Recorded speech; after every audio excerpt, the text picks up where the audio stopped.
Hello বন্ধুরা, বিন্দুস কিচেনে আপনাদের সবাইকে স্বাগত। আজকের আমার রেসিপি হচ্ছে ডিমের চপ। ডিমের চপ তো আমরা সকলেই খেতে পছন্দ করি, বানিয়েও নিই, কিন্তু একটু ঝামেলা তো হয়ই। তো কত সহজে আজকে এই ডিমের চপ খুবই স্বাদিষ্ট বানানো যায়, সেই রেসিপিটাই আপনাদের সাথে আমি শেয়ার করছি। আমার এই ভিডিওটা শুরুর থেকে শেষ অবধি দেখবেন। কত সহজভাবে আজকের রেসিপিটা আমি বানিয়েছি। আপনাদের ভালো লাগলে অবশ্যই একবার বানিয়ে দেখবেন। চলুন রেসিপিটা দেখে নিই।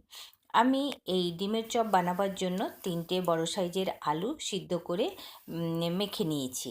এরপরে এর মধ্যে দিয়ে দিলাম আমি স্বাদ মতো নুন, আর সাথেই একটু কালো জিরে। এইবার একটা মশলা বানিয়ে নিচ্ছি। আদা আর কাঁচা লঙ্কা দিয়ে মশলাটা আমি বানাবো। তো নিয়ে নিয়েছি 4-5টে কাঁচা লঙ্কা আর একটুখানি আদা। এইগুলোকে ভালো করে আগে আমি থেতো করে নিচ্ছি। এইটা কিন্তু থেতো করে দিলেই বেশি ভালো হয় খেতে। দেখুন, এইবারে থেতো করে নিলাম। এবারে এটা আমি আলুর মধ্যে দিয়ে দিলাম। এইদিকে একটা তারকা প্যান বসিয়ে দিয়েছি আমি 2 চামচের মতো তেলটা একদম ধোঁয়া ওঠা গরম করে নিয়ে ওর মধ্যে দিয়ে দিলাম 1 চামচ হলুদ, 1 চামচ গোটা জিরে, 1 চামচ গোটা ধনে আর কিছুটা কসুরি মেথি।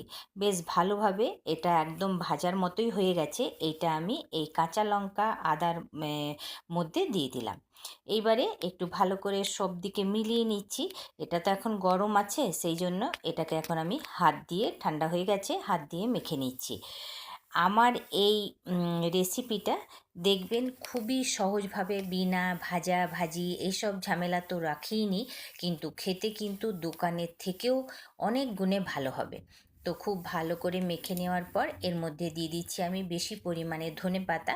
ধনেপাতা দেওয়ার পর এটাকে আমি মাখবো না, এখন এটাকে আমি সরিয়ে রাখছি। এবার আমি চপগুলো ভাজার জন্য একটা ব্যাটার বানিয়ে নিচ্ছি। নিয়ে নিলাম 2 চামচ বেসন, আর সাথেই নিয়ে নিচ্ছি আমি কর্নফ্লাওয়ার। তো এই কর্নফ্লাওয়ারটা আমি হাফ হাফ চামচ নিয়েছি, এটা 1 চামচের মতোই হবে। এইবারে দিয়ে দিলাম স্বাদ মতো নুন আর একটু কাশ্মীরি লঙ্কার গুঁড়ো। খুব ভালো করে সমস্তগুলো মিলিয়ে নিয়ে অল্প অল্প জল দিয়ে একটা ব্যাটার তৈরি করে নেব। দেখুন, এরকমভাবে ব্যাটারটা রেডি করে নিতে হবে।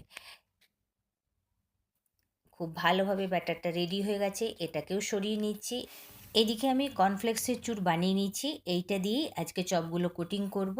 আর ডিমগুলো সিদ্ধ করে নিয়েছি, মাঝখান দিয়ে কেটে একটু নুন ছড়িয়ে নিয়েছি। এইবারে চপটা তৈরি করব, তার জন্য নিয়ে নিলাম কিছুটা আলু। তো আলুটা নিয়ে এরকমভাবে একটু মাঝখানটায় এরকমভাবে একটু গর্ত করে নিয়ে রেখে দিতে হবে ডিম। হাফ ডিম দিয়ে করছি, আপনারা চাইলে কিন্তু এর মাঝখান দিয়েও কেটে বানানো যায়। এবারে খুব ভালো করে ডিমটাকে পুরো ঢেকে দিতে হবে আলু দিয়ে। এবারে আলুর পরিমাণটা বা ডিমের চপের সাইজটা যেরকম রাখবেন অতটা আলু নিলেই হবে। এবারে খুব ভালো করে এটাকে মুড়ে নিতে হবে। মুড়ে নিয়ে খুব সুন্দর করে একটা আকার দিতে হবে। দেখুন, দেখতে খুবই সুন্দর লাগছে। দেখুন, একটা রেডি হয়ে গেল। এইরকমভাবেই আমি সমস্ত ডিম চপগুলোকে রেডি করে নেব। দেখুন, সমস্ত ডিম চপগুলো আমার রেডি হয়ে গেছে। এবারে এইগুলোকে আমি ব্যাটারে ডুবিয়ে এবারে আমি কর্নফ্লেক্সের চুরে এটাকে কোট করে নেব। এটা কিন্তু ব্রেড ক্রাম্বস দিয়েও হয়, কিন্তু যেহেতু আমার কাছে কর্নফ্লেক্স বেশি ছিল তাই এইটা দিয়েই বানাচ্ছি। এটা দিয়েও কিন্তু খেতে দুর্দান্ত হয়। খুব ভালো করে কোটিংটা করে নিতে হবে, আর একবার কোটিং করলেই যথেষ্ট। অনেকে দুবার করেও করে, কিন্তু এই কর্নফ্লেক্স দিয়ে একবার করলেই হবে। দেখুন, এই রকমভাবেই আমি একই রকমভাবেই সমস্ত ডিম চপগুলো রেডি করে নিলাম। সমস্ত ডিম চপগুলো রেডি ভাজার জন্য। এইদিকে তেল গরম করে নিয়েছি, আমি ডিম চপগুলোকে ছেড়ে দিচ্ছি। তো একটু বড় সাইজের হয়েছে তাই আমি দুটো করেই ভাজবো। ডিম চপগুলো দেওয়ার পর কিছুক্ষণ হতে দেব, তারপরে উল্টে পাল্টে বেশ গোল্ডেন করে চপগুলোকে ভেজে নিতে হবে। দেখুন, দেখতে কত সুন্দর লাগছে। দোকানে কি এত বড় চপ পাওয়া যাবে? বাড়িতে বানালে একটু পরিমাণটা ছোট বড় নিজেদের মতো করা যায়। খুব ভালো করে ভেজে নিলাম, তেল ঝরিয়ে তুলে নিচ্ছি। এইরকমভাবে সমস্ত চপগুলো আমি ভেজে রেডি করে নেব। এইবারে আমি খাওয়ার জন্য সার্ভ করে নিলাম। দেখুন, চপের মধ্যে একটু পেঁয়াজ নিয়ে নিয়েছি আর সস। এর মধ্যে আপনি ধনেপাতা পুদিনার চাটনিও খেতে পারেন, মাস্টার সসও খেতে পারেন।